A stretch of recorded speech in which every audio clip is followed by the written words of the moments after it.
you die?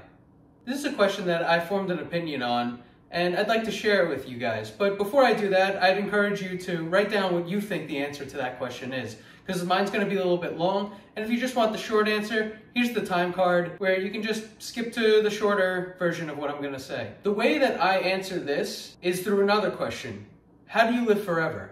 I've kind of come to the conclusion that there's two ways to live forever, and that's through genes and memes. Genes are your genetic makeup, what you are made of as a human being, and who you are down to your code. Memes are the classical definition, the sense on the ideas that we pass along generation to people. Let's get the first part out of the way, because I'm not talking about the traditional definition of when you die, which is no more brain activity, there's no more blood pumping, your heart stops, and you cease function. That is obviously when you die. But I think through your genes there is life.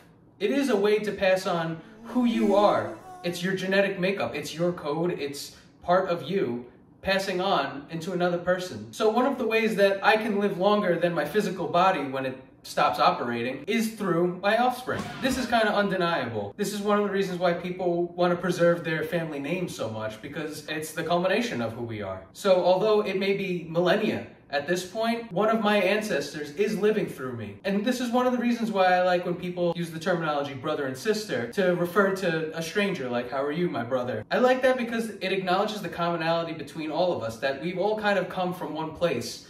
Whether it was 100,000 years ago, billions of years ago, however far you want to go. And I think through our genes, this is probably the easiest and most common way people live on past their own physical body. Now, when that lineage does eventually end, and there is no trace of me in any people among the world, that it would be my first death. But then we come to memes, the ideas that we pass on. These are who we are, like in our soul, the idea of you. And I believe that these things are stored in memories we have of others. I like to think that a memory of somebody is a way of them living.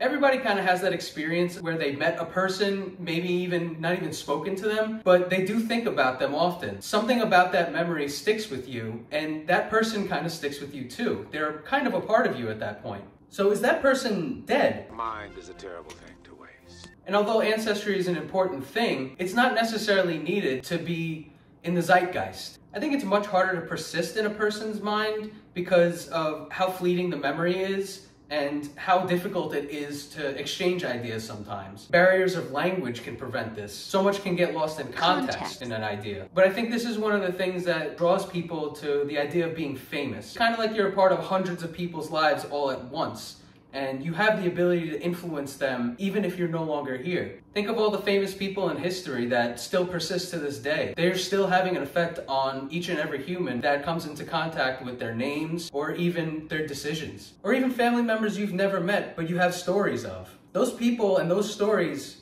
do live on in a certain sense, as long as they're kept. And this is one of the important things of tradition, is to keep memories alive, to pass down ideas. Some are good, some are bad, and it's up to the next physical generation to decide that. The songs we sing, the things we draw, the words we write down, these things do all have power. And it's very difficult to have those things stick to another person.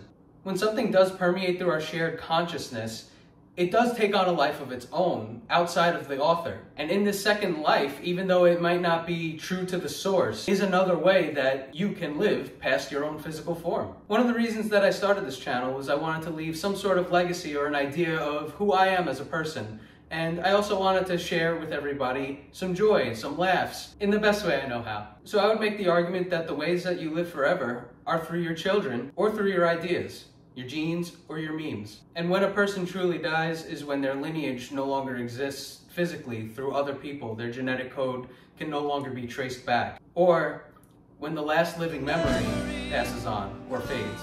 I haven't really looked into much discussion on this. Like, I haven't searched anything. I haven't read other people's opinions on when you die. Maybe I'm kind of parroting something that is already there. So I'm interested to see what other people have to say on this, and I wanted to make this video before I started looking more into it. I do feel that we can control our destiny to some extent, which is why I'm trying to be healthier. I'm trying to prolong my physical body as long as possible to give myself the most opportunities to be remembered. Am I scared for the time when I pass? Not really. Am I scared to be forgotten? I think more so. It does help me to think that no matter what I have done, there are people who will remember me, and my impact on this earth can be greater than just myself. So what does this mean? I'd like to share with you my favorite quote by the Beatles, and this comes from the last line of their last song on the Abbey Road album. The love you take is equal to the love you make. For those of you who don't know, the final song is called Abbey Road Medley. It's about 12 songs that are on their own, unfinished, but put together to form a completely new idea. And putting this line at the end of all of these songs kind of sums up what the Beatles' experience was all about. When you accept love from another person, that is the love that you create. And something like this can only be created when it is accepted and shared between others. I know families can be very difficult for a lot of people, but hopefully there is somebody in your family that you can share this with. And in terms of the topic of the discussion, I think it's important that we help others, especially those nearest to us, because those are the people that we want around the longest. And this goes the other way too. If you need help too, don't be afraid to ask. We're all in this together and we shouldn't have to take it on all alone. It's okay to lean on people. And when you can extend this kindness to strangers, do it when you can. But in terms of our memories, I think it's important that we talk about the things that we love or the people that we love. Just because our family, friends, and loved ones are maybe no longer around, it doesn't mean they're not important. So I think it's important that we keep talking about them to keep them around a little bit longer. We only have what we remember. Am I trying to live forever? No, but I am trying to leave this world with as much of me left in it as possible. It's only a matter of time before YouTube no longer supports what I'm doing here and all of the content that I create ceases to exist from servers. But I like to think that I have a positive impact on people, and when I don't, what are you gonna do? We're only human. And I think 46% banana.